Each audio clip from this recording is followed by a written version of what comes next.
la place tout de suite à François Heuvet, que vous connaissez beaucoup d'entre vous également, qui n'a pas lu Études, la revue que dirige François. Et puis, je pense que tu as vraiment une correspondance évidente avec Teilhard, qui est cette formation scientifique, qui est ta première formation, je crois, et cette formation théologique. Et je crois que pour nous parler de la noosphère, tu as choisi un titre, un chemin, qui reflète un peu ça, la noosphère, chemin de fraternité. Oui, merci Philippe pour cet accueil. Bonjour à toutes et tous, je pense que vous m'entendez, y compris dans le fond. Donc c'est pas la conclusion, mais enfin c'est la dernière intervention de cette riche journée, avec ce titre effectivement qui peut faire écho à un précédent congrès où on abordait la question de la fraternité. Donc je vais essayer de pas trop répéter, mais je pense que comme j'ai oublié ce que j'avais dit, donc je pense que pas trop de risque de répéter ce que je voulais dire. Et je vais essayer peut-être aussi de faire quelques liens. Alors, je ne sais pas si j'y arriverai avec ce que nous avons entendu précédemment. En tout cas, évidemment, le premier lien qui s'impose, c'est avec la conférence ce matin de Frédéric Ramel sur la question de la fraternité, puisque c'est bien le contexte dans lequel nous sommes aujourd'hui. Ce n'est pas la peine d'y revenir en grand détail, contexte de fragmentation, d'opposition, de conflits qui vont aux antipodes de cette utopie de réconciliation qu'on avait vécue au moins en Occident, au moins en Europe, dans le monde occidental, depuis 1945. On sait qu'on est en train de revenir à grande vitesse vers cette situation qu'on pouvait qualifier à une époque de darwinisme social, c'est-à-dire où la compétition et le conflit finalement devenaient plus importants dans la vie du monde que la collaboration. Alors, je ne voudrais pas justement en rester là, comme Frédéric ce matin ne voulait pas non plus en rester à ce constat un petit peu désabusé, qui pourrait du reste nous faire penser que le salut était hors réalité du monde. Si le monde va à grande vitesse vers sa fragmentation et évidemment sa dispersion, eh bien, est-ce que finalement le salut n'est pas dans une évasion? Alors certains y pensent, on a fait allusion, je crois que ce matin à Elon Musk, certains y pensent d'aller trouver le salut ailleurs. Alors, sans compter, bien sûr, je reviendrai sur le fait que cette vision de fragmentation va à l'encontre du grand mouvement teilhardien que tout à l'heure Andreas rappelait, sur lequel je vais revenir un petit peu. Il y a quand même des indices, je pense que si on regarde un peu en dessous de la première couche médiatique, on est de toute façon toujours fasciné par la catastrophe. C'est pas nouveau dans l'humanité. C'est pas étonnant que médiatiquement, et les réseaux sociaux ne font qu'amplifier évidemment ce phénomène, en simplifiant les choses, décrivent plutôt un monde de plus en plus polarisé, donc divisé, plutôt qu'un monde de réconciliation. Mais néanmoins, si on regarde un petit peu plus en profondeur, des signaux faibles, comme disait Alain de Vulpian, des signaux faibles dans la société, on voit justement dans les courants convivialistes, etc. Bon, c'est pas mon propos ici de m'attarder là-dessus. Je voudrais simplement, juste pour donner une référence parmi d'autres, un ouvrage récemment paru du philosophe anglais Adrian Pabst, Penser l'ère post-libérale, paru en 2025, l'enjeu de renforcer la dimension relationnelle de l'humain, et qui s'appuie sur une vision positive des personnes, et que, je le cite, « Loin d'être égoïste, cupide et méfiant envers les autres, nous sommes nombreux à être capables de solidarité et de générosité vis-à-vis de nos voisins, alors qu'ils sont souvent de parfaits inconnus. » Solidarité, générosité, même à l'égard de ceux qui nous sont de parfaits inconnus, c'est l'antipode de l'ordo amoris, selon l'interprétation googlisée, si j'ai bien compris, de J.D. Vance. Alors, qu'est-ce que Teilhard peut nous apporter dans cette perspective? Je dirais peut-être en 4 temps. Un premier temps, je vois, j'ai jusqu'à une demi-heure. En premier temps, ce sera quelques rappels, mais très brefs, puisque on a déjà eu l'occasion de rencontrer quelques rappels de fondamentaux teilhardiens. Ensuite, la question du caractère qu'il appelle inéluctable de la convergence. Là, ce qui est un point un peu délicat et en même temps central et délicat chez Teilhard, qu'est-ce qui justifie finalement ce caractère qu'il décrit comme étant, cette caractéristique comme étant inéluctable de la convergence. Et puis, dans un deuxième temps, l'importance de l'humain, dans un troisième temps, le caractère inéluctable, et dans un dernier temps, la dimension chrétienne, qui évidemment est centrale chez Teilhard, n'est pas annexe, et qui est bien sûr connectée fortement à ce caractère inéluctable. Alors, peut-être rapidement, quelques éléments fondamentaux de la vision teilhardienne qu'on connaissait bien, mais enfin, c'est bien intéressant de revenir un petit peu là-dessus et de s'arrêter sur deux composantes fondamentales qui sont l'histoire et la relation. La vision teilhardienne est bien sûr évolutive, mais au sens historique. Non pas une évolution qui serait programmée en quelque sorte, mais j'insiste justement sur la dimension profondément historique, c'est-à-dire qui a pour caractéristique que l'histoire est faite d'éléments imprévisibles et que pour comprendre finalement le déroulement de l'histoire, c'est seulement au terme qu'on le comprendra. Hein, c'est cette image qui vient sous sa plume. On comprend un fleuve non pas à sa source, mais à son estuaire. Hein, pourquoi ? Parce que tout n'est pas déjà présent au commencement. Hein, tout n'est pas donné, ou plutôt, à la limite, si tous les éléments matériels sont donnés, le sens ne se révélera qu'à la fin. Il y a bien, effectivement, du nouveau qui se produit. Il faut prendre vraiment le nouveau au sens fort du mot, des événements, c'est pas son vocabulaire, mais c'est moi qui traduis. L'histoire est faite d'événements, c'est-à-dire connaissant l'état du monde à un instant T, on ne peut pas précisément déduire l'état du monde à un instant T plus delta T. Voilà, c'est ça ce que ça signifie. Et où je prends une citation d'Émile Rideau, « L'histoire n'est pas explicitation logique d'un précontenu, mais novation créatrice d'un accroissement d'être. » Non pas explicitation logique d'un précontenu, mais novation créatrice d'un accroissement d'être.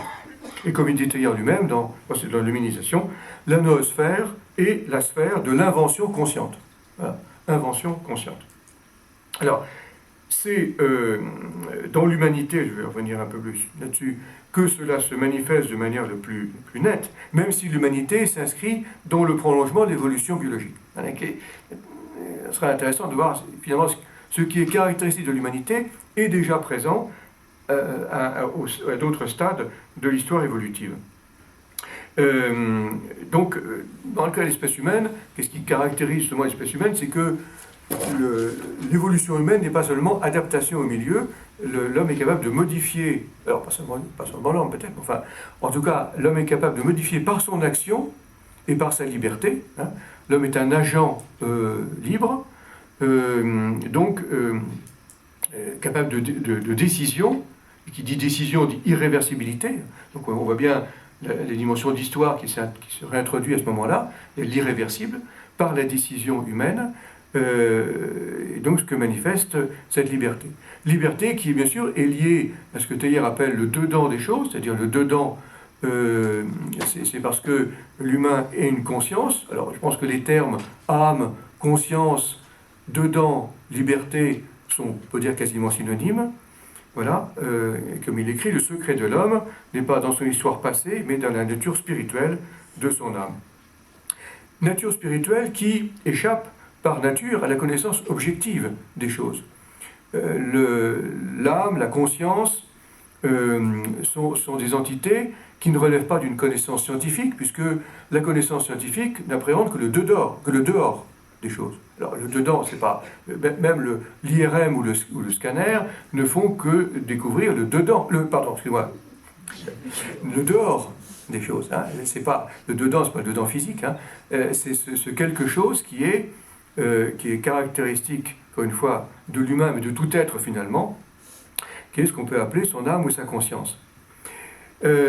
Alors même si bien sûr cette âme a des corrélats dans le dehors, on peut observer les conséquences de cela, mais il y a quelque chose qui échappe à la connaissance, à la simple connaissance objective. Donc première composante fondamentale qui est celle donc de l'histoire, donc l'histoire, corrélation entre histoire, action, liberté, décision. Deuxième composante fondamentale chez Teilhard, comme chez un autre penseur important, lequel il y a des résonances, j'ai une parenthèse que je fais ici, des résonances intéressantes, qui est le philosophe américain Whitehead. Récemment, il y a un livre qui est paru sur les parallèles entre Thayer et Whitehead, dont la métaphysique repose précisément sur ces deux notions de devenir et de relation. Donc, dimension fondamentale, dimension relationnelle fondamentale de tout être, alors qui est présente, on va trouver de nombreux exemples, hein, qui est que tout être est par nature relié aux autres. Voilà, ça on l'a vu ce matin. Je dirais c'est aussi un peu une des caractéristiques finalement de l'approche écologique au sens scientifique du mot, du monde, à savoir qu'on ne peut comprendre une entité quelle qu'elle soit si on ne peut la comprendre que si on la relie aux entités qui l'entourent, avec lesquelles elle est en relation. Tout être est par nature relation. Ça c'est une intuition qui est très présente très tôt chez lui. Je cite La vie cosmique, 1916. Je parle de ce fait initial, fondamental, que chacun de nous, donc il s'agit des personnes, on peut dire tout être, chacun de nous, qu'il le veuille ou non, tient par toutes ses fibres matérielles, organiques, psychiques, à tout ce qui l'entoure. Non seulement il est lié dans un réseau, mais entraîné dans un fleuve. Voilà. À la fois une dimension dynamique historique qui se retrouve ici, donc lié dans un réseau, mais entraîné dans un fleuve. Donc, vous voyez, évidemment, tout ce qu'on a dit, j'allais dire, autour des relations, des connexions, etc., des interdépendances, eh bien, est déjà présent ici. Pour lui, c'est absolument fondamental. Hein, encore une fois, notre texte de la même époque, tout dans l'univers se fait par union et fécondation. Voilà. Autrement dit, aucun être n'est que lui-même. Tout être n'existe qu'en connexion avec autrui. D'où effectivement la constitution des organismes par complexité, etc. On en a parlé déjà. Et donc finalement, l'histoire, qui est la logique de l'histoire, ça va du multiple vers l'un, puisque tout est en connexion. Alors, qui dit connexion ne dit pas forcément union, mais en tout cas s'ajoute, disons, à cet ensemble, cette affirmation très constante chez lui, que ce qui fait la caractéristique de l'histoire de l'univers, c'est la montée du multiple vers l'un. Au commencement est le multiple, le dispersé, et au terme est la communion. C'est la métaphysique de l'union créatrice. Hein, donc, on peut dire aussi, tout rapprochement des êtres engendre un nouvel être, bon, etc.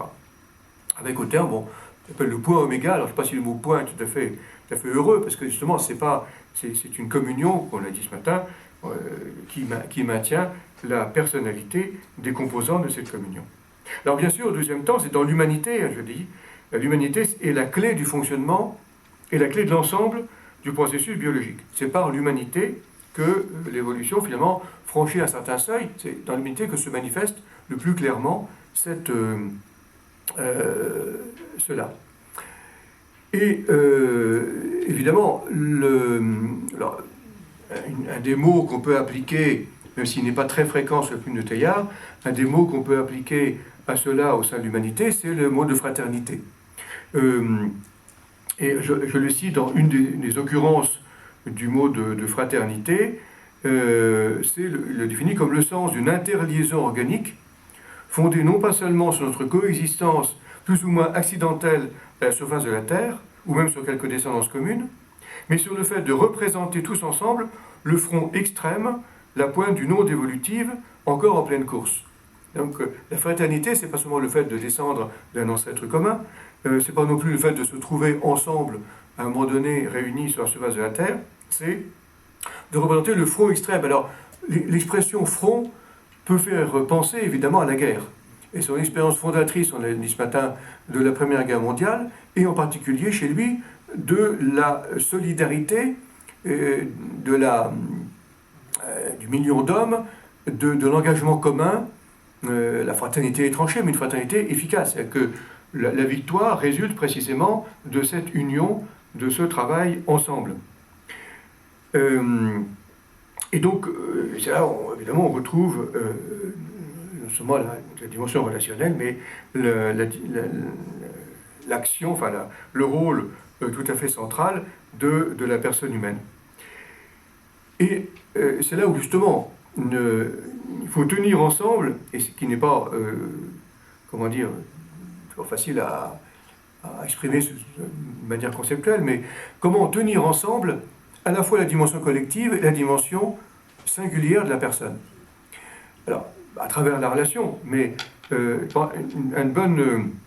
alors, il le dit à de nombreuses reprises, même si souvent l'accent dans ces textes est mis sur la communion, sur la dimension collective, on sait que à certaine époque, il a été assez intéressé, voire fasciné par les phénomènes collectifs que sont le fascisme et le communisme d'abord, où il pensait voir... bon, indépendamment de l'activité, etc., bien sûr, il pensait voir une sorte de réalisation de cette convergence de l'humanité. Bon, il a bien compris que le problème de ces collectifs, c'est justement il nie l'individualité, il nie la singularité de la personne. Même si, encore une fois, j'aurais pu dire ça préalablement, il partait en guerre contre l'individualisme de la modernité. Et donc, pour lui, évidemment, comme il dit, enfin, c'est une formule qui revient à nombreuses reprises sur sa plume, l'union différencie. Hein, plus on entre en communion, plus on existe personnellement comme entité singulière. Ou une expression dans ces textes, je ne deviendrai l'autre qu'en étant absolument moi-même. Je ne deviendrai l'autre qu'en étant absolument moi-même. Alors, c'est une affirmation. Bon, ce sera évidemment l'amour, je vais revenir dessus. Un couple de mots qui permet de rendre compte de ça, si on veut, c'est la dialectique qu'il appelle centration-décentration, ou excentration. Centration-décentration. Et qu'on peut illustrer très simplement par l'évolution individuelle d'un enfant qui, dans un premier temps, doit acquérir sa personnalité propre. Donc se centrer. Voilà. Être capable de parler en première personne. Se reconnaître dans un miroir, bon, etc. Puis toutes les phases ultérieures, être capable de parler en première personne, c'est-à-dire d'être capable justement d'acquérir aussi son autonomie, bon, devenir indépendant de ses parents, etc. Donc, première phase, mais à un moment donné, il va comprendre que pour vraiment acquérir sa personnalité, sa consistance propre, il doit entrer en relation et donc se décentrer sur autrui. C'est-à-dire que la décentration, c'est la deuxième phase nécessaire dans ce processus d'élaboration d'une personnalité. C'est décentrer sur l'autre pour s'accomplir. Mais on voit bien que... Alors, je vais présenter ça sous deux phases temporellement successives, un processus éducatif, mais qui sont en fait, les deux moments sont présents en permanence. Souvent en dialectique, si on accentue l'élément de la centration, eh bien on arrive à une fermeture sur soi, un égoïsme mortifère, mais si on accentue le moment de la décentration, de l'oubli de soi, ben, je dirais c'est pas mieux. Parce que justement, s'il y a oubli total de soi, alors on peut bien sûr dire spirituellement parler d'abandon, etc. Mais voire dans certains cas de négation de soi-même. Mais vous voyez le danger que cela porte, et allusion aux affaires aujourd'hui très sensibles d'emprise sur des personnes, on voit bien ce que l'effet pervers d'une spiritualité, de l'abandon, de la soumission à autrui, qui peut détruire la personne elle-même. Bon, les exemples, on les connaît, ils sont nombreux malheureusement. Donc c'est vraiment un monde dialectique à tenir. Un monde dialectique à tenir qui, bien sûr, se fait... Alors c'est l'amour qui, pour Teilhard, est le type de lien, le type de relation dans lequel les deux moments peuvent se tenir ensemble. L'amour, alors, l'amour dans quel sens ? L'amour, non pas tant au sens de l'éros, platonicien ou grec, qui est une force d'attraction vers un objet, mais plutôt l'amour au sens de l'agapé évangélique, qui est justement le fait de se mettre à la place d'autrui, justement de se décentrer au profit d'autrui. Bon, ben, on pourrait développer, je ne veux pas trop développer cette question sur l'amour, mais qui est vraiment, pour lui, c'est la force même de constitution de l'univers, puisque c'est à la fois ce qui permet de constituer les entités et de les mettre en relation les unes avec les autres. Alors, ce processus donc de convergence, Teilhard dit souvent que s'il s'agit de quelque chose, repris des mots que Marie a employés ce matin, processus inéluctable, irrésistible, voilà, quasiment nécessairement. Est-ce que ce phénomène de planétisation, alors qu'on peut prendre simplement au sens physique du mot, hein, plus en plus de connexion entre les personnes à travers différents systèmes, est-ce que ce processus de serrage, comme il dit, de serrage physique, est-ce qu'il conduit nécessairement à plus d'harmonie? Alors, on peut dire un peu contre-intuitif, puisque précisément, on voit que les conflits se multiplient. Puis si on prend, je veux dire, le modèle d'un gaz, si on prend le modèle d'un gaz, plus vous augmentez la pression, plus les chocs vont être violents entre les molécules du gaz. Donc, voilà. Alors, pour le coup, l'humanité, ce n'est pas un modèle physique, précisément. C'est vrai que je crois que Teilhard n'est pas naïf par rapport à ce processus. Du reste, il dit à plusieurs reprises, le progrès n'est pas infaillible. Hein, je le cite, c'est un note sur le progrès. Le but de cette note n'est pas de montrer qu'il y a un progrès nécessaire, infaillible. Je veux seulement établir qu'il y a pour l'ensemble de l'humanité un progrès offert. Un progrès offert, attendu, une aspiration de l'humanité à s'unir, attendu, analogue à celui que ne peuvent refuser sans faute et sans damnation les individus. Alors déjà, vous voyez, il y a les deux. Non, pas de progrès nécessaire infaillible, mais un progrès offert attendu, mais un progrès qu'on ne peut pas refuser. Alors, vous voyez, bon, on pourra revenir sur ce contraste, en quelque sorte. Bon. Teilhard n'est pas naïf au sens où il est bien conscient que nous allons vers davantage de conflits. Hein, et quand je cite sur le phénomène humain vers la fin, il se peut aussi que, suivant une loi à laquelle rien dans le passé n'a encore échappé, le mal, la question du mal, le mal c'est la division pour Teilhard, hein. Le mal c'est la division. Le mal croissant en même temps que le bien atteigne à la fin son paroxysme, lui aussi sous une forme spécifiquement nouvelle. Donc, il se peut très bien, il n'y a aucune raison que Teilhard n'est pas progressiste, au sens où les grandes catastrophes, c'est dans le passé, et aujourd'hui, on va vers une situation de plus en plus apaisée. Pour lui, il n'y a aucune raison que ce soit ça. Nous pouvons connaître des catastrophes bien pires que celles que nous avons connues dans le passé. Et ça, je le dis parce que dans notre mentalité de personnes du début du XXIe siècle, qui n'ont pas connu personnellement, je pense une bonne partie d'entre nous, la Seconde Guerre mondiale, les dizaines de millions de victimes, la Shoah, etc., ça appartient au passé. Et on est encore dans le progressisme des Lumières pour affirmer que les grandes catastrophes, elles sont derrière nous. Mais pourquoi, hein, la différence entre l'optimiste et le pessimiste, le pessimiste dit on ne connaîtra jamais pire que ce qu'on a connu aujourd'hui. L'optimiste dit si, on connaîtra. Donc, il n'y a pas de raison et Teilhard là-dessus nous met en garde contre un progressisme naïf.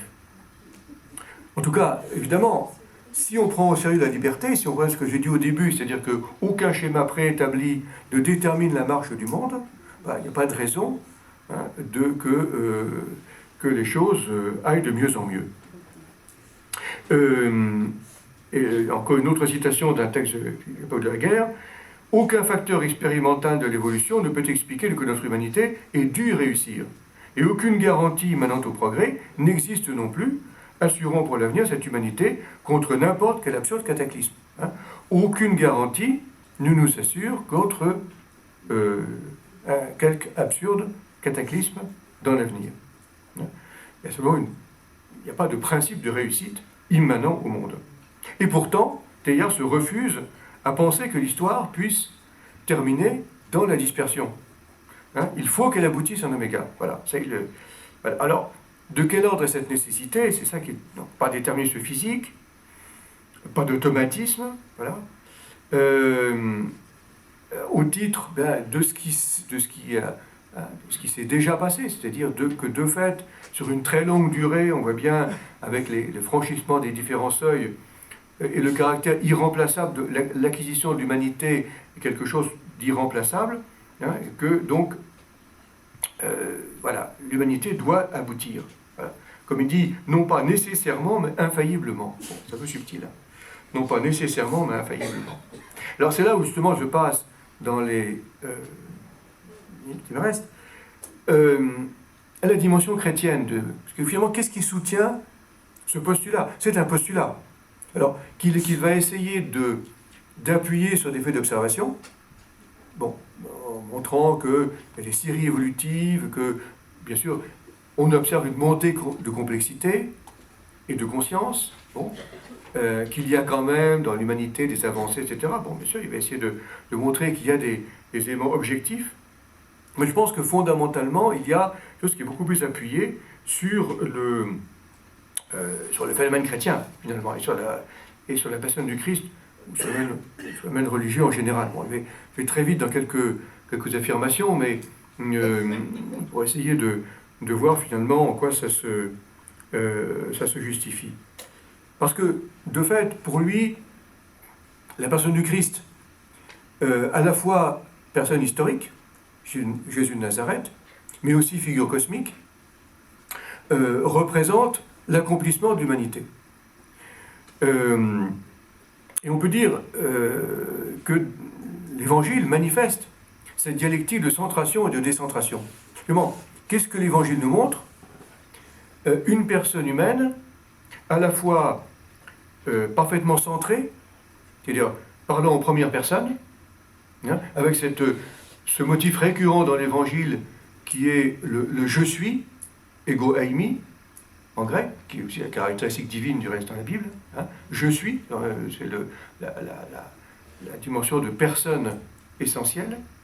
Voilà. On vous a dit, moi je vous dis, c'est aussi une phrase très significative. Hein. Le on, voilà, anonyme, et moi je vous dis. L'important c'est pas ce que on dit, mais c'est que moi je dis. Bon. Et dans le même temps, donc une personne centrée, et dans le même temps radicalement décentré vers autrui, qui ne retient rien de lui-même. Hein, et c'est bon, ce que l'Épître aux Philippiens exprime sous le verbe, sur l'expression akénosène, qu'on a traduit par le vocabulaire de la kénose, du grec kénosis, qui est en fait le fait de se vider. Et donc c'est pas l'anéantissement au sens métaphysique, simplement le fait de... c'est comme le... C'est pour prendre la scène évangélique bien connue du vase de parfum qui se vide, Saint Bernard qui fait le rapprochement entre les deux, de même que le vase de parfum se vide au profit du Christ, de même lui il se vide au profit d'autrui. Donc cette dialectique de centration et décentration, elle est présente dans l'Évangile.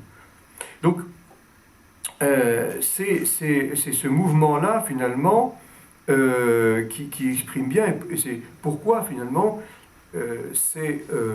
dans cet appui finalement sur la personne du Christ et sur le fait que le Christ manifestant cette dialectique manifeste à travers cela la puissance de la vie, la résurrection, sur la mort qui est la dispersion.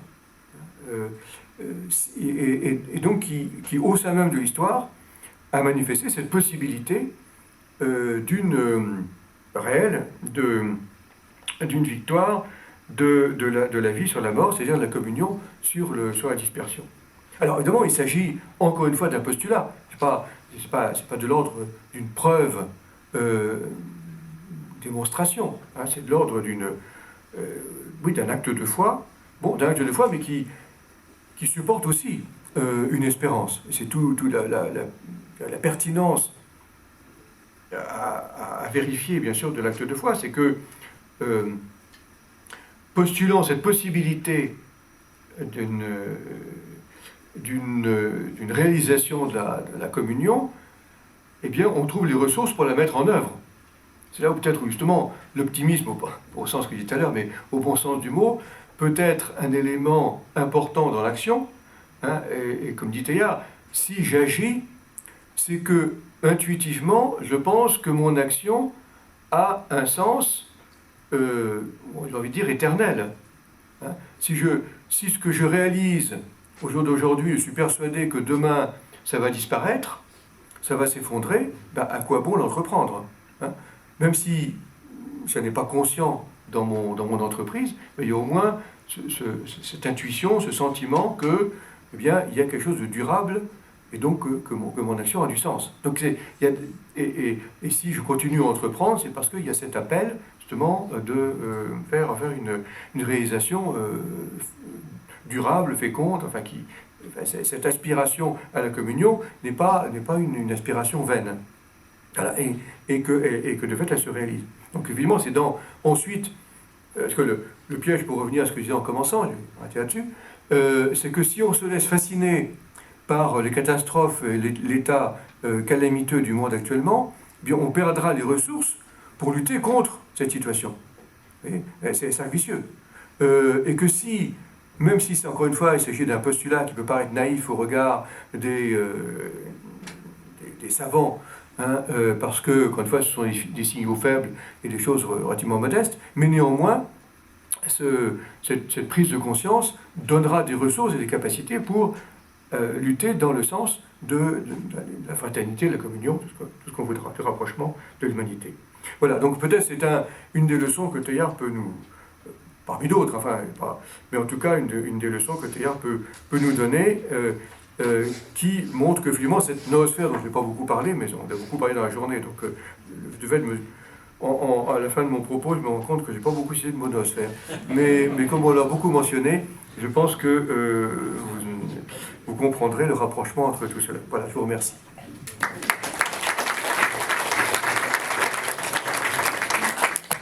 Merci beaucoup François.